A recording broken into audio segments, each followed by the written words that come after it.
Bismillahirrahmanirrahim. Assalamualaikum warahmatullahi wabarakatuh.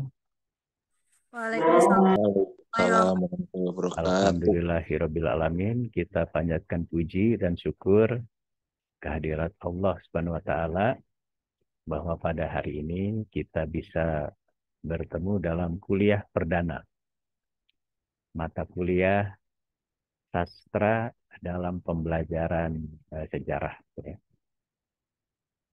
Mata kuliah ini eh, diampu oleh saya, sudah tahu ya nama saya.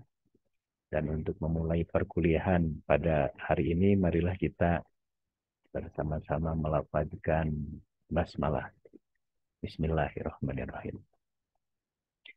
Oke, kuliah perdana daring atau online pada hari ini eh, sifatnya pengantar ya. Jadi mungkin karena kuliah daring hanya 15 sampai 20 menit saja dari saya, nanti sisa waktunya akan digunakan oleh kerja mandiri, termasuk mahasiswa memberikan komentar di dalam WhatsApp group tentang apa yang saya kuliahkan pada hari ini. Atau apa persepsi, pandangan, pendapat Anda tentang sastra dalam pembelajaran sejarah ini. Jadi kalau kuliah daring seperti itu supaya hemat internet, hemat kuota ya. Jadi mungkin ceramah dari dosennya 15 sampai 20 menit atau 30 menit lah ya. Sisanya akan digunakan untuk belajar mandiri, termasuk memberi kesempatan, peluang kepada mahasiswa untuk berkomentar. Izinkan saya untuk share screen tentang mata kuliah ini. Oke, sudah nampak ya? Jadi mata kuliah ini sastra dalam pembelajaran sejarah. Sebenarnya tidak hanya pembelajaran, tapi pengkajian. Ya. Sebab kita akan mengkaji sastra dalam kaitannya dengan sejarah. Latar belakang disiplin ilmu kita adalah sejarah. Karena itu bagaimana kita memanfaatkan karya sastra untuk kepentingan baik kajian maupun pembelajaran sejarah. Jadi kalau Anda nanti tertarik juga ingin mengkaji sebuah peristiwa sejarah sebagaimana digambarkan oleh karya sastra, boleh juga ya. Tidak mesti semuanya dalam pembelajaran sejarah. Nah, ini nama saya, ini foto saya waktu muda ya, sekarang sudah tua. Oke. Oke, sekedar pengantar, mari kita lihat apa itu sastra dalam pembelajaran sejarah atau dalam kajian sejarah ya. Jadi sering dikatakan bahwa karya sastra itu selalu ada kaitannya dengan peristiwa-peristiwa sejarah. Kira-kira begitu. Jadi orang yang belajar sejarah kan belajar tentang peristiwa, belajar tentang tokoh, belajar tentang fakta sejarah. Nah, tentu untuk belajar sejarah kita harus mengenal peristiwanya, mengenal tokoh-tokohnya, mengenal fakta-faktanya. Karya sastra juga bisa memberikan gambaran yang lebih hidup tentang peristiwa sejarah. Karena itu bisa dimanfaatkan untuk kepentingan pengkajian termasuk pembelajaran sejarah. Sementara sebagaimana kita ketahui bahwa belajar sejarah di sekolah itu membosankan. Siswa sering tidak tertarik dengan belajar sejarah karena hanya menyajikan fakta-fakta kering saja. Apa, siapa, di mana, kapan. Sementara mengapa dan bagaimananya kurang disentuh, kurang diperkenalkan. Dengan alasan nanti kan diulangannya nggak keluar Pak yang apa dan mengapa itu. Jadi yang ditanyakan dalam ujian itu adalah apa, kapan, di mana, siapa. Jadi, nah karya sastra bisa memberi bantuan, bisa memfasilitasi kepada guru, mahasiswa, ataupun siapa yang ingin belajar sejarah untuk bisa tertarik. Sebab belajar sejarah itu tujuan akhirnya adalah dua. Pertama, siswa tertarik pada mata pelajaran sejarah. Nah, salah satu usaha untuk bisa menarik itu tentu banyak cara. Bisa melalui berbagai metode, bisa melalui berbagai sarana, prasarana, media, termasuk juga menggunakan karya sastra. Untuk mencapai tujuan yang kedua selain tertarik, yaitu memahami. Memahami peristiwa sejarah. Jadi, memahami itu ternyata penting. Jadi mungkin ketika kita menggunakan media dalam pembelajaran sejarah, siswa baru tertarik pada pelajaran sejarah. Tapi belum tentu memahami. Nah, gitu ya.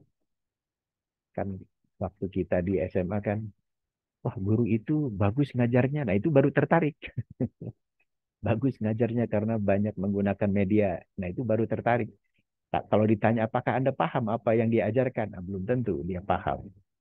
Jadi karya sastra bisa mencapai dua tujuan sekaligus. Yaitu kita tertarik dengan peristiwa sejarah, kita juga memahami peristiwanya berdasarkan apa yang digambarkan oleh karya sastra tersebut. Ya. Oke, sebelum kita mengkaji lebih lanjut hubungan antara karya sastra dengan sejarah itu, mari kita lihat dulu apa itu karya sastra. Ya. Saya ambil dari Wikipedia yang umum saja ya. Jadi karya sastra adalah ciptaan yang disampaikan dengan komunikatif tentang maksud penulis untuk tujuan estetika. Karya-karya ini sering menceritakan sebuah kisah dalam sudut pandang orang ketiga maupun orang pertama dengan plot dan melalui penggunaan berbagai perangkat sastra yang terkait dengan waktu mereka. Jadi karya sastra itu memang karya imajinatif. Tapi imajinasi pengarang sastra itu juga adalah satu entitas sosial, satu kenyataan. Sebab walaupun kita berimajinasi, tetap imajinasi kita itu ada dalam konteks pengalaman, apa yang pernah dialami. Jadi tidak ada imajinasi itu yang tidak berdasarkan pengalaman atau tidak berdasarkan bayangan real. Misalnya eh, kita berbicara tentang neraka misalnya. Itu kan imajinatif ya. Tapi bahwa neraka itu panas, ada api, ya itu pengalaman real. Jadi walaupun karya sastra imajinasi, tapi plotnya, penceritaannya, dialog-dialognya jelas berdasarkan pengalaman-pengalaman yang dimiliki oleh pengarangnya. Lantas dari mana pengarangnya punya pengalaman? Tentu dari bacaan, dari apa yang dia alami. Ya. Jadi itulah bedanya sastrawan dengan sejarawan. Kalau sejarawan, karya sejarahnya hasil rekonstruksi akademik juga, hasil rekonstruksi pemikiran juga, tapi pemikirannya itu ditunjang oleh fakta-fakta. Biasanya dalam bentuk footnote, dalam bentuk bibliografi, dalam bentuk referensi ya, untuk menunjukkan bahwa apa yang dia kisahkan itu adalah berdasarkan kenyataan, berdasarkan bukti-bukti. Apakah buktinya tuh karya-karya sejarah sebelumnya, dokumen, monumen, dan sebagainya. Kalau sastrawan, dia berdasarkan imajinasi dan pemikiran dia, tapi imajinasi dan pemikirannya itu juga berdasarkan tadi hasil bacaan ataupun pengalaman. Hanya saja ketika mengungkapkan karya sastranya itu, sastrawan beda dengan sejarawan, tidak menunjukkan mana sumbernya, apa rujukannya. Jadi kalau sastrawan menggunakan rujukan atau sumbernya kan berarti dia udah jadi sejarawan ya. Di mana-mana karya sastra itu tanpa rujukan. Tapi bahwa si sastrawan itu menceritakan itu adalah berdasarkan wawasan dia, hasil bacaan, dan berdasarkan pengalaman real. Sehingga ada karya sastra yang ditulis pada zamannya ketika sastrawan itu mengalami peristiwanya. Tapi ada juga karya sastra yang ditulis tidak pada zaman ketika pengarang itu ada. Kita lihat misalnya Pramudia Anangatur membuat novel tentang Arok Dedes atau Ken Arok. Ken Arok kan abad 12-13 Masehi. Pramudia Anangatur hidup abad 20. Tapi Pramudia Anangatur bisa menceritakan kisah Ken Arok, Ken Dedes abad 12-13 itu tentu berdasarkan hasil bacaan dia. Bacaan, dokumen, karya-karya sejarah, sumber-sumber sejarah, apakah Babat Tanah Jawi, Pararaton, ataupun sumber-sumber yang lain atau studi-studi sebelumnya tentang Ken Arok Ken Dedes. Tapi ketika Pramudia Anandatur mengungkapkannya dalam bentuk novel, dia berbeda dengan sejarawan. Sejarawan selalu ada catatan, catatan kaki ataupun referensi ataupun apa sumber rujukan. Kalau sastrawan enggak, dia bercerita saja, mengalir saja. Tapi walaupun dia bercerita tanpa sumber rujukan, jelas itu berdasarkan wawasan dia, berdasarkan pengalaman pengarang yang bersangkutan. Jadi konsep fiksi atau imajinasi dalam karya sastra itu bukan berarti fiksi atau imajinasi yang tidak berdasar, tapi ada dasarnya, yaitu wawasan dan pengalaman pengarang. Kemudian apa itu pembelajaran sejarah? Tentu pembelajaran sejarah adalah satu perpaduan antara aktivitas belajar dan mengajar yang di dalamnya mempelajari tentang peristiwa masa lampau yang erat kaitannya dengan masa kini dan kecenderungan pada masa depan. Tadi saya katakan, kita belajar tentang masa lalu, peristiwanya, tokohnya, fenomenanya. Ya, bagi kita yang meminati sejarah, tentu tertarik saja ya belajar sejarah. Tapi bagi siswa-siswa di SMP, di SMA yang mereka tidak akan semuanya jadi sejarawan atau pendidik sejarah kayak kita, kan bagi mereka sejarah itu tidak menarik. Nah, masalahnya sekarang bagaimana supaya siswa itu pertama tertarik saja dulu pada pelajaran sejarah. Syukur-syukur tujuan yang terakhir, yang kedua, yaitu memahami. Nah, karya sastra salah satu pendekatan ataupun media yang bisa digunakan untuk menarik siswa dalam mempelajari sejarah, termasuk memahaminya. Termasuk kita yang sudah tertarik dengan pelajaran dengan studi sejarah pun tentu memerlukan bagaimana karya sastra itu bisa membantu kita untuk memahami peristiwa sejarah. Terutama karya sastra itu sangat unggul dibandingkan dengan rekonstruksi para sejarawan dalam hal menggambarkan suasana zaman dan dialog-dialog di antara para pelaku sejarah. Coba kalau kita belajar sejarah Indonesia modern misalnya, kan kalau berdasarkan fakta sejarah kita hanya bisa mengatakan Soekarno dan Muhammad Hatta memproklamasikan kemerdekaan Indonesia pada 17 Agustus 1945. Sudah saja, seperti itu fakta sejarah. Ya. Tapi apa yang terjadi pada tanggal 17 itu, dialog seperti apa antara Soekarno dengan Muhammad Hatta, antara Soekarno dengan para pemuda, antara Soekarno dengan yang hadir, nah, itu kan tidak terekam oleh kajian sejarah. Nah, biasanya karya sastra atau sastrawan yang menulis tentang peristiwa pada masa Revolusi Indonesia akan berimajinasi, lebih-lebih kalau dia menyaksikan langsung peristiwanya ya, akan merekam bagaimana dialog-dialog di antara pelaku pelaku sejarahnya itu.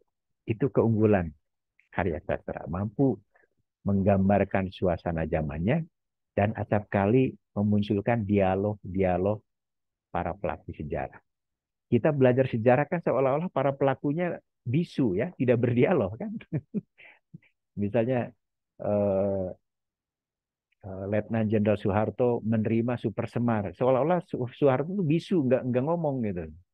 Soekarno-nya juga bisu, presiden yang ngasih perintahnya tidak bicara apa-apa. Jadi karya sastra biasanya akan merekam dan mampu memberikan satu kisah apa yang diucapkan oleh Soekarno, apa kata-kata Soeharto. Jadi tokoh-tokoh sejarah itu berkisah, bercerita, berdialog, berwacana. Ya. Jadi seperti saya sekarang. Nah, ini kalau oleh sastrawan dicatat apa omongan saya, ya, oleh notulis katakan aja. Tapi kalau oleh para sejarawan dia hanya mencatat pada tanggal 6 Februari 2003 jam 15.49 Pak Andi Suwirta ngasih kuliah secara daring dalam mata kuliah sastra dalam pelajaran. Udah saja itu. Apa yang saya ucapkan nggak dicatat oleh sejarawan, ya, atau jarang dikemukakan. Nah, sastrawan mencoba merekonstruksi, mengungkapkan, mengisahkan dialog-dialog para pelaku sejarah sehingga suasana zamannya menjadi hidup. Ya. Jadi masalah utamanya adalah membaca karya sastra itu mengasihkan, kita senang ya membaca karya sastra. Manakala belajar sejarah itu membosankan. Nah sekarang masalahnya agar belajar sejarah itu menarik dan juga memahami ya apa yang terjadi, maka salah satunya bisa memanfaatkan karya sastra sebagai media atau bahan pembelajaran. Saya pikir itu apa masalah kita. Karena itu mungkin coba Anda dari sekarang mulai dipikirkan karena akan didiskusikan ya. Jadi masing-masing mahasiswa nanti harus sudah punya karya sastra apa yang pernah Anda baca ya. Dan kemudian kaitkan bagaimana bisa memahami karya sastra itu dalam kaitannya dengan peristiwa sejarah ya. Jadi saya beri kebebasan Anda untuk memilih karya sastra yang telah Anda baca atau yang Anda minati. Lantas bagaimana memahami sebuah peristiwa sejarah itu berdasarkan bacaan Anda pada karya sastra tersebut. Apa itu karya sastra? Banyak contohnya ya. Jadi karya sastra bisa dalam bentuk puisi, bisa dalam bentuk prosa pendek, biasa dipanggil cerpen ya, cerita pendek. Ya namanya juga cerita pendek, ya, paling 1 halaman, 2 halaman ya. Kalau ada cerita pendek tapi panjang, yang namanya cerbung, cerita bersambung. Tapi cerpen biasanya pendek ya. Ada juga prosa yang panjang yang dipanggil novel. Ya. Jadi novel bisa beratus-ratus halaman. Kalau Anda baca novelnya Pramudia yang tadi saya sebutkan, itu 200-an halaman. Ya. Tapi kalau dituliskan kembali dalam bentuk cerpen, bisa aja. Mungkin hanya dalam 1-2 halaman. Ya. Puisi, kalau puisi lebih padat lagi ya, dia lebih pendek lagi ya. Jadi itu juga karya sastra. Ada juga drama, ya. Jadi drama biasanya ya kalau drama jelas akan banyak dialog-dialog di antara para pelakunya ya. Dan dialog-dialog yang dikreasi oleh pencipta drama ini tentu seperti tadi saya katakan itu berdasarkan wawasan dan pengalaman. Jadi tidak mungkin juga orang yang menciptakan drama itu dialog-dialognya sembarangan atau sembrono, tidak berdasarkan kenyataan. Jadi misalnya ada pementasan drama tentang Mahapati Gajah Mada, ya, eh, mengucapkan sumpah palapa. Itu dialog-dialognya ataupun pernyataan-pernyataan Gajah Mada itu harus sesuai dengan konteks abad ke 14, 15 Masehi ketika dia hidup. Jadi kalau dalam pernyataan Gajah Mada itu tentang Sumpah Palapa, kemudian dalam dialognya dia nyebut-nyebut nama satelit Palapa, internet, komputer, nah berarti dia nggak paham pengarangnya itu bahwa abad 13-14 belum ada satelit, belum ada internet, belum ada komputer, belum ada handphone ya. Jadi jangan dianggap juga satelit Palapa itu seolah-olah ciptaan Gajah Mada abad 13 ya. Nama Palapa iya ya, tapi perangkat teknologinya belum ada pada abad ke-13 14 itu. Jadi dialog dialog dalam drama, dalam karya sastra pun bagi pengarang yang profesional, pengarang yang mumpuni, tentu dialog-dialognya akan berdasarkan kenyataan pada zamannya. Tidak tidak dialog sekarang dikenakan pada zaman dulu, kan itu tentu tidak tepat ya. Jadi kalau katakanlah Gajah Mada dulu belajar di prodi sejarah dan kuliahnya daring, ya, tentu tidak sesuai ya. Sebab itu adalah fenomena abad 21. Ada juga karya sastra dalam konteks sejarah tadi. Saya menyebut beberapa ya. Jadi karya sastra itu apakah puisi, cerpen, novel, drama, selalu ada konteks sosialnya, ada konteks sejarahnya. Jadi pengarang itu walaupun dia menggunakan imajinasi, menggunakan eh, apa imajinasi, dia namanya juga pengarang ya, tapi bukan dalam artian tanda petik ngarang sepenuhnya, tidak. Jadi selalu berdasarkan kenyataan, apakah kenyataan itu berdasarkan hasil bacaan atau pengalaman langsung pengarang yang bersangkutan. Nanti akan saya tunjukkan beberapa karya sastra yang berdasarkan wawasan, misalnya hasil bacaan, dan berdasarkan pengalaman langsung sebagai saksi dan pelaku sejarah. Ya. Oke, kita mengenal karya-karya sastra, ada karya sastra yang tradisional, ada juga karya sastra yang modern. Ya. Tentu karya sastra tradisional sama seperti sumber-sumber sejarah tradisional ya, ada contohnya Babat Tanah Jawi di Jawa ya.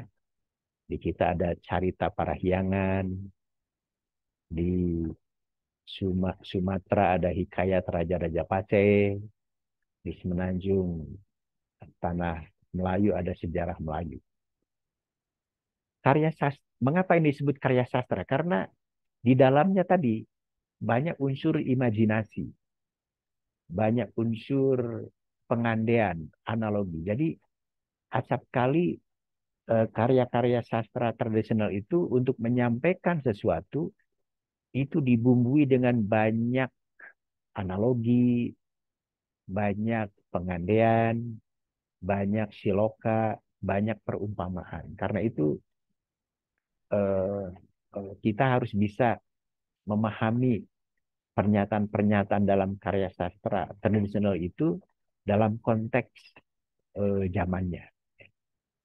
Jadi bagi orang yang tidak memahami konteks budaya pada zamannya tentu akan kesulitan. Apa maksudnya ini? Misalnya ya, eh, Raja Brawijaya eh, mengalami penyakit kelamin misalnya. Itu satu analogi, jadi tidak bisa dipahami secara tekstual. Oh, kalau begitu Raja Brawijaya itu sipilis misalnya atau kena raja singa enggak. Jadi apa arti penyakit kelamin atau penyakit kulit? Jadi ternyata berdasarkan kajian para antropolog itu menunjukkan satu tanda-tanda bila seorang penguasa mengidap sebuah penyakit menunjukkan bahwa relasi hubungan kekuasaan antara pusat dengan daerahnya tidak baik-baik saja. Jadi kalau ada masalah hubungan antara pusat dengan daerah, antara raja dengan bawahannya, maka digambarkan oleh para sastrawan itu raja menderita penyakit. Artinya tidak sehat itu hubungan kekuasaan antara pusat dengan daerah. Begitu juga mungkin kisah legendaris tentang Prabu Siliwangi ngahiang atau menghilang di Leuweung Sancang, di hutan Sancang di Garut Selatan. Nggak bisa kita maknai, wah hebatnya langsung menghilang. Jadi apa makna ngahiang? Apa makna menghilang dalam konteks masyarakat Sunda pada abad 14-15 Masehi.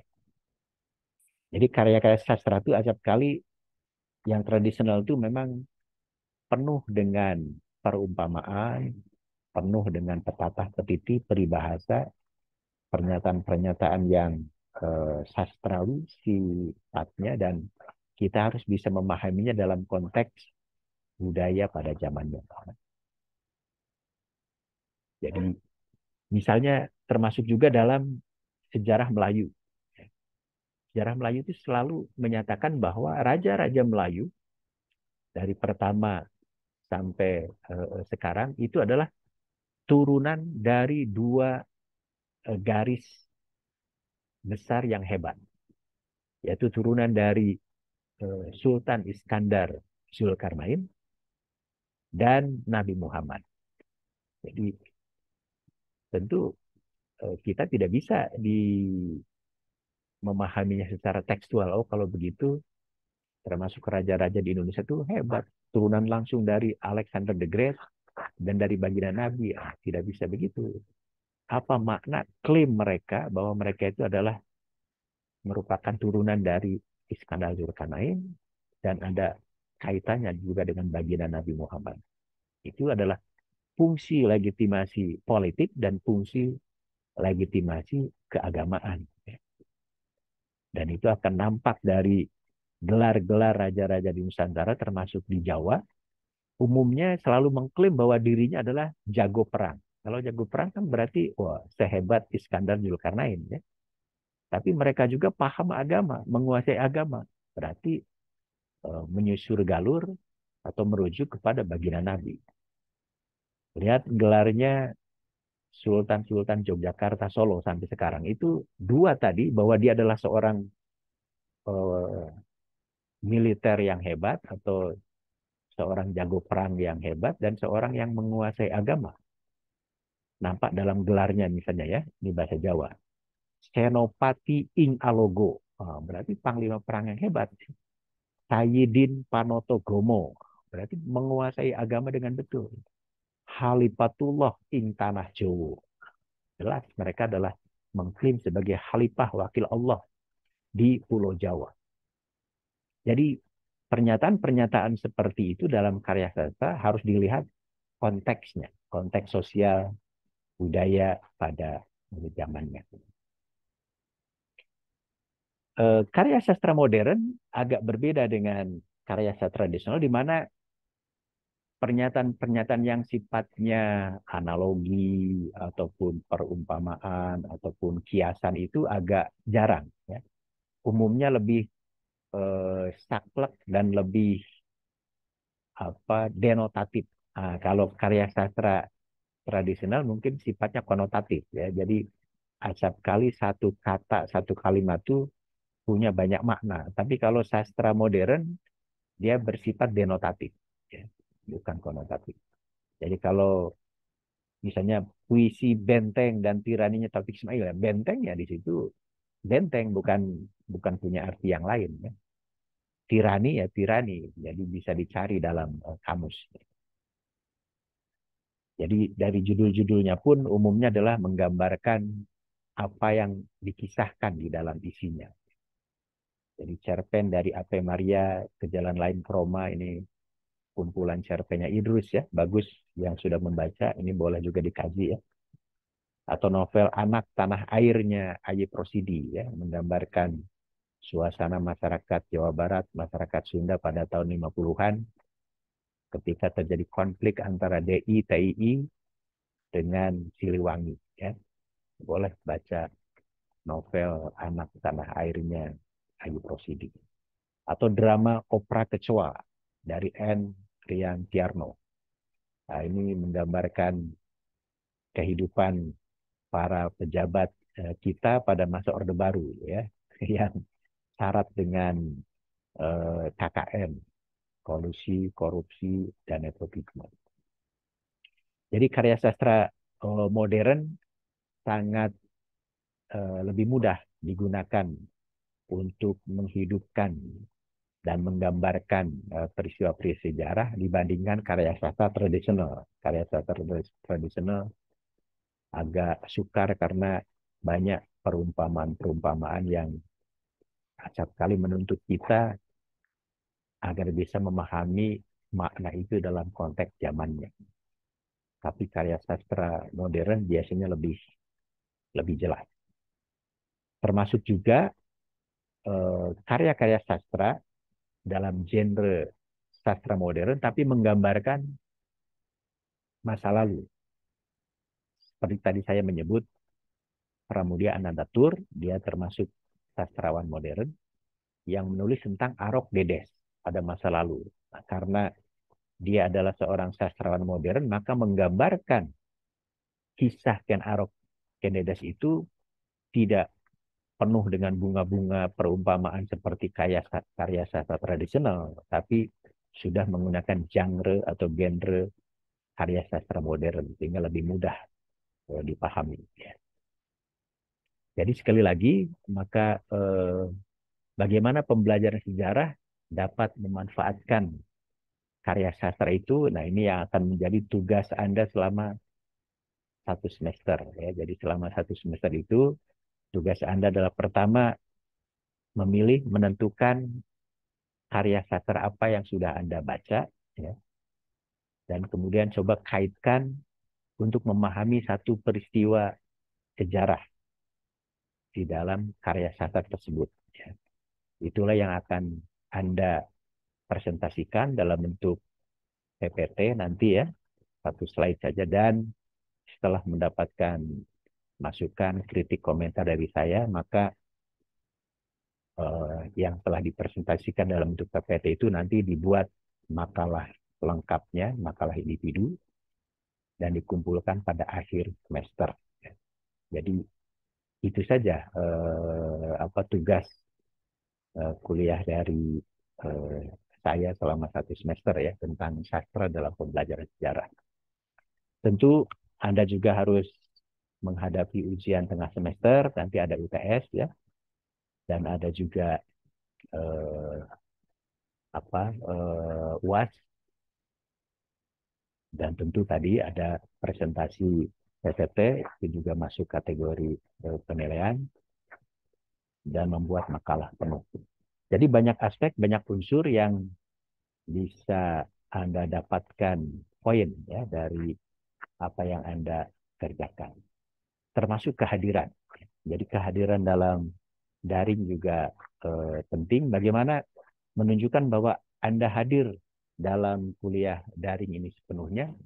Salah satu caranya yang penting adalah Anda tetap harus memberikan komentar singkat. Ya.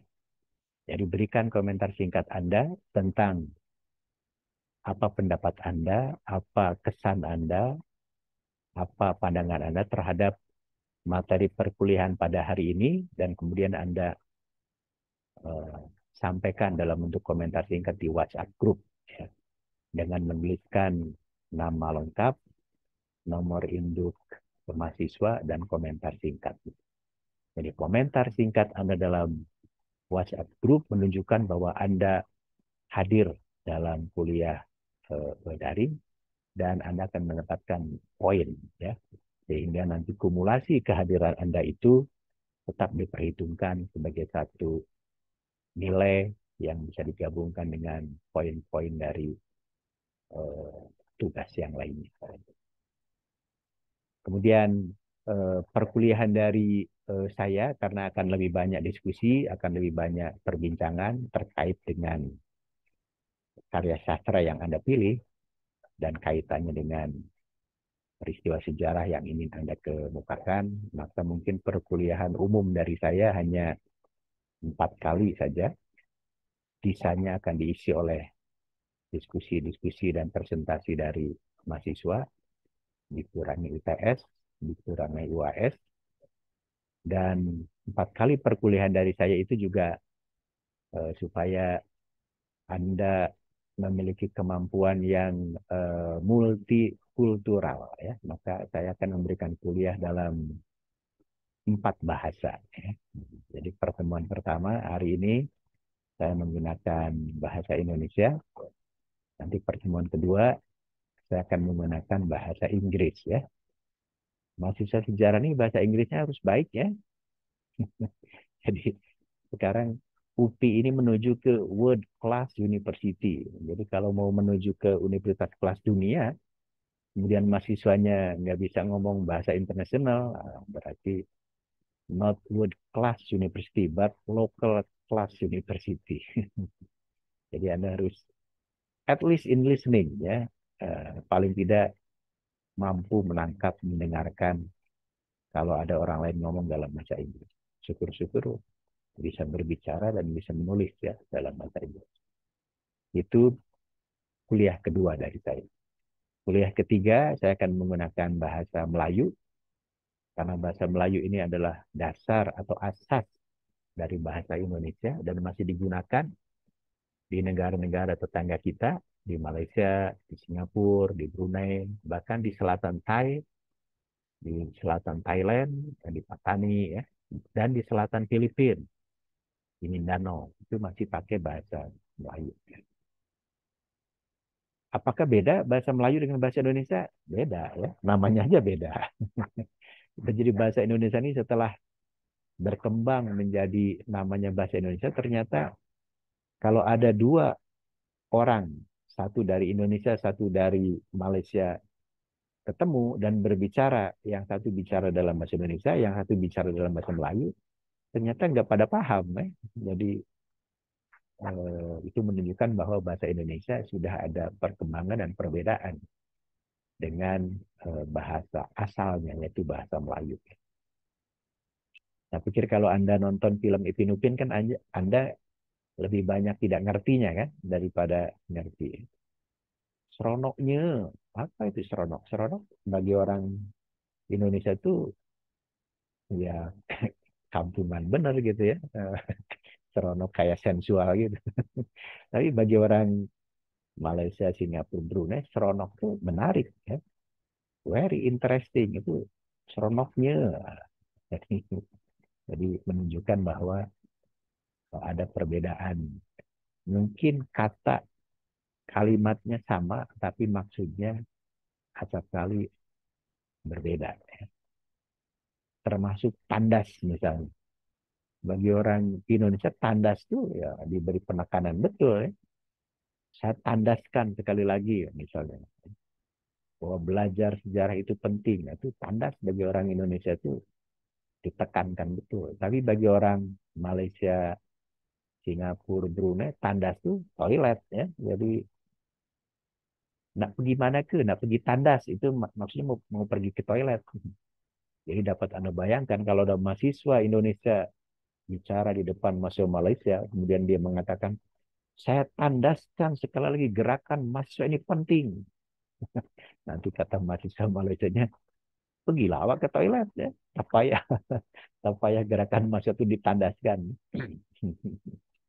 Jadi itu perkuliahan ketiga, ya. Dan terakhir, perkuliahan keempat dari saya, karena UPI ini ada di Kota Bandung, ya. Nah, maka siapapun yang belajar di UPI harus bisa dan paham bahasa Sunda, ya, bahasa daerah. Jadi bahasa ibu atau bahasa daerah. Bahasa ibu saya sendiri bukan bahasa Sunda. Saya orang Subang Pantura yang bahasa sehari-harinya bahasa Jawa Cirebon, Jawa Indramayu, ya. Tapi karena saya lama tinggal di Bandung dan sekarang sudah jadi orang Bandung, lingkungan sehari-hari bicaranya bahasa Sunda, ya, maka saya harus menyesuaikan diri, ya, dan harus bisa berbicara bahasa Sunda. Tapi kalau balik lagi ke kampung saya di pantai utara Jawa Barat, ya Jawa Maning, ya. Jadi saya memiliki kemampuan minimal 4 bahasa, kan. Jadi bisa bicara dalam bahasa Indonesia, bahasa Inggris, bahasa Melayu, bahasa Sunda. sebenarnya satu lagi bahasa Jawa. Nah, saya boleh pun iso ngendiko Jowo.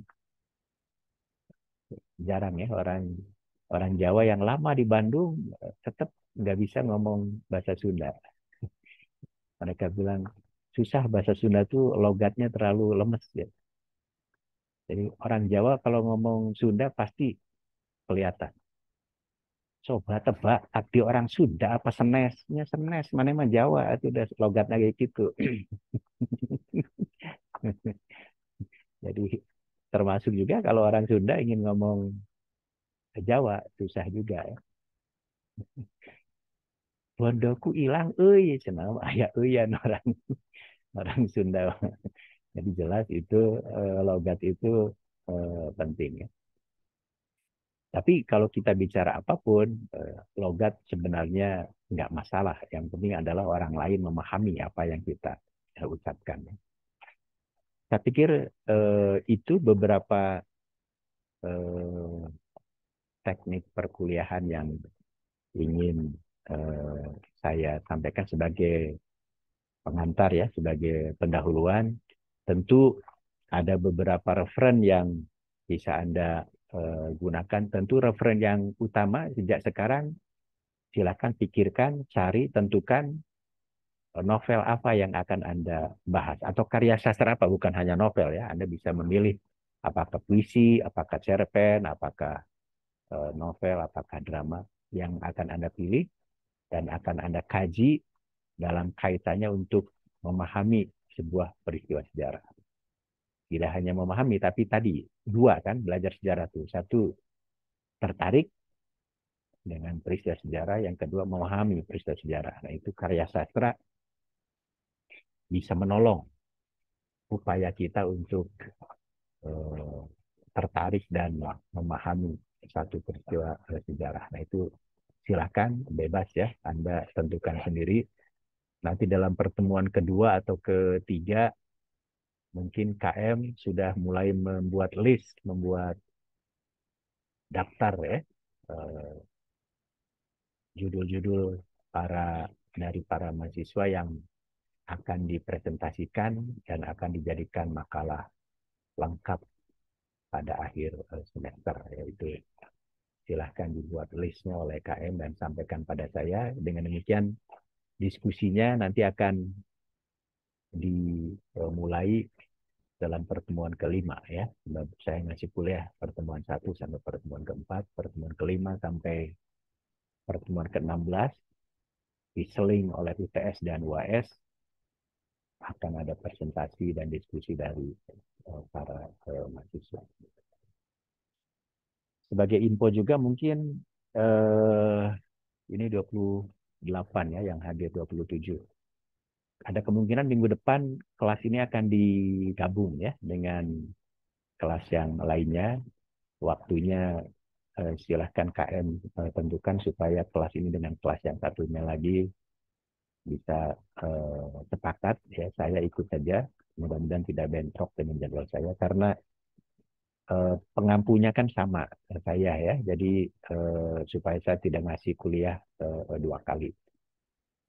Pada hari ini khusus untuk kelas Anda, besok ada kelas yang lain, minggu depan mudah-mudahan bisa disatukan karena kan ini 27, mungkin kelas yang sebelah juga tidak lebih dari itu, sehingga jumlah 40-50 saya pikir masih wajar untuk bisa digabungkan supaya waktunya efektif ya. Dan tentu sumber referen yang lain yang saya anjurkan adalah sesuai dengan karya sastra yang Anda pilih. Jadi kalau Anda misalnya memilih novel, katakanlah Jalan Tak Ada Ujung dari Mokhtar Lubis misalnya, nah, itu menggambarkan suasana pada masa-masa awal revolusi Indonesia. Tentu sumber-sumber rujukan sejarahnya Anda harus baca karya-karyanya Kehin, misalnya George Macdonald Kehin pada masa revolusi, harus baca Ben Anderson pada masa revolusi, baca Anthony Reid pada masa revolusi, baca buku saya juga Surat Kabar pada masa revolusi. Itu jadi referensi yang mendukung itu akan sangat tergantung pada sastra atau judul karya sastra apa yang mau Anda bahas ya. Jangan sampai membahas Ken Arok Cendedes, referensinya Jenderal Soeharto dan Abdul Haris Nasution, nah berarti Jaka Sembung, kagak nyambung ya. Jadi referensi akademiknya itu harus mendukung pada topik karya sastra yang akan Anda diskusikan. Mungkin nanti saya memberikan masukan, sebaiknya Anda ditunjang dengan referensi seperti apa dalam kaitannya dengan judul yang Anda pilih. Oke, sudah lebih dari 20 menit ya. Sebelum saya tutup, ada yang ingin ditanyakan atau dikomentari, silahkan. Sebelum kita tutup dan beralih, saya akan melihat komentar-komentar singkat Anda dalam WhatsApp grup kaitan dengan mata kuliah ini pada pertemuan pertama. Dan komentar singkatnya silakan dikirim ke WhatsApp grup, nama lengkap, nomor induk mahasiswa, dan komentarnya ditunggu sampai jam berapa kita berakhir tuh, 17 berapa ya, jadi nggak boleh lebih dari itu, untuk menunjukkan bahwa Anda hadir dalam kuliah daring ya. Dan akan selamanya begitu, selama 16 kali pertemuan ya. Jadi mahasiswa untuk menunjukkan bahwa hadir dalam perkuliahan harus tetap memberikan komentar singkat sebagai hard proof, bukti kukuh ya bahwa Anda mengikuti perkuliahan ini secara daring, apakah dalam Zoom meeting ataupun dalam WhatsApp. Ada yang ingin dikomentari atau ditanyakan? Bapak izin bertanya, mohon maaf, kan di dalam grup itu tidak hanya mahasiswa reguler yang mengikuti perkuliahan gitu ya Pak.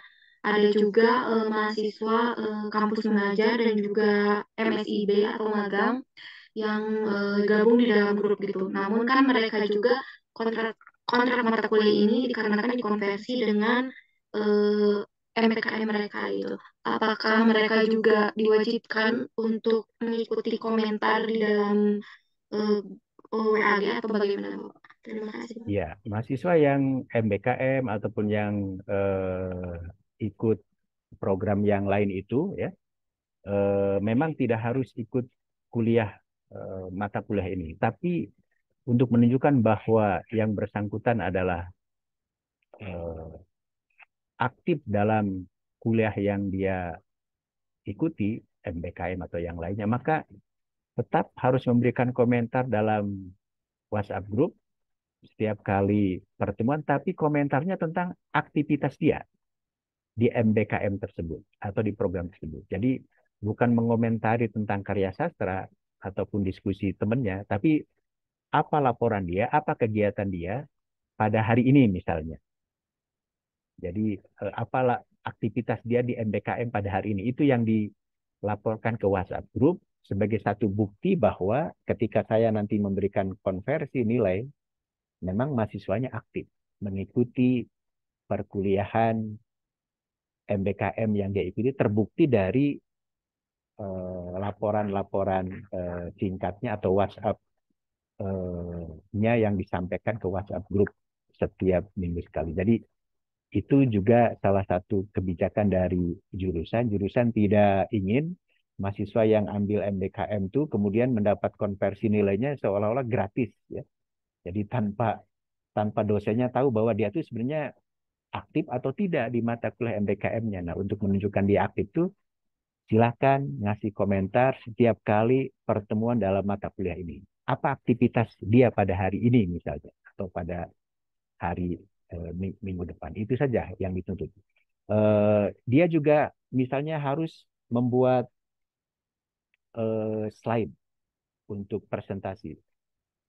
Tapi slide-nya slide tentang MBKM dia atau tentang masalah yang dia hadapi di sekolah atau di lembaga. Tapi tidak usah dipresentasikan karena kan tidak usah ikut kuliah. Dan terakhir ada juga kewajiban membuat makalah, tapi makalahnya bukan makalah seperti masih reguler, yaitu laporan akhir. kan laporan akhirnya mereka harus buat. Itu adalah sebagai bahan penilaian konversi. Laporan akhir itu sama dengan makalah bagi mahasiswa yang reguler. Jadi mahasiswa yang MPKM tetap harus mengikuti perkuliahan ini, apakah daring atau WhatsApp group, dengan cara memberikan laporan apa kegiatan yang bersangkutan pada hari ini misalnya. Tentang MPKM, bukan tentang karya sastra. Itu yang saya lakukan setelah berdiskusi dengan prodi ya, supaya dosen yang mahasiswanya ambil mata kuliah untuk konversi juga ikut mengawasi. Sebab berdasarkan pengalaman yang sudah-sudah, ternyata ada juga mahasiswa yang ambil MBKM, di MBKM-nya tidak aktif, membuat laporan pun tidak, sementara menuntut nilai konversi yang tinggi dari mata kuliah yang diambilnya. Nah, itu supaya tidak terjadi seperti itu, maka saya tetap meminta setiap minggu sekali buat komentar singkat berisi apa aktivitas Anda pada hari ini, ya. Yang ambil MBKM misalnya. Kalau yang reguler kan ya apa komentar Anda, persepsi Anda, pendapat Anda tentang pertemuan pertama ini atau pertemuan pada hari ini. Saya pikir itu jawaban saya sudah jelas ya. Oke, kalau tidak ada lagi, mari kita akhiri kuliah perdana pada hari ini dengan bersama-sama melafazkan hamdalah. Alhamdulillahirabbil alamin. Saya tunggu komentar singkat Anda, apakah yang reguler ataupun yang ikut MBKM ya. Pada hari ini hingga pukul 17 berapa? 17.10 atau 17 berapa? Kan 2 SKS ya. Jangan lewat dari itu. Kalau lewat dari itu nanti dianggapnya Anda mungkin tidak hadir juga ya. Kan harus tepat waktu, harus on time ya. Minggu depan kalau toh digabung seperti tadi saya katakan, kita waktunya mungkin agak dimundurkan dikit ya supaya memberi peluang pada yang mau sholat asar. Jadi mungkin eh, kalau waktunya tetap seperti sekarang, mungkin mulai pukul 4. Tapi kalau waktunya mulai jam 1 misalnya minggu depan, ya kita mulai jam 1 ya. Begitu saja. Terima kasih. Wassalamualaikum warahmatullahi wabarakatuh. Waalaikumsalam warahmatullahi wabarakatuh. Waalaikumsalam warahmatullahi wabarakatuh. Oke, insya Allah jumpa lagi minggu depan ya.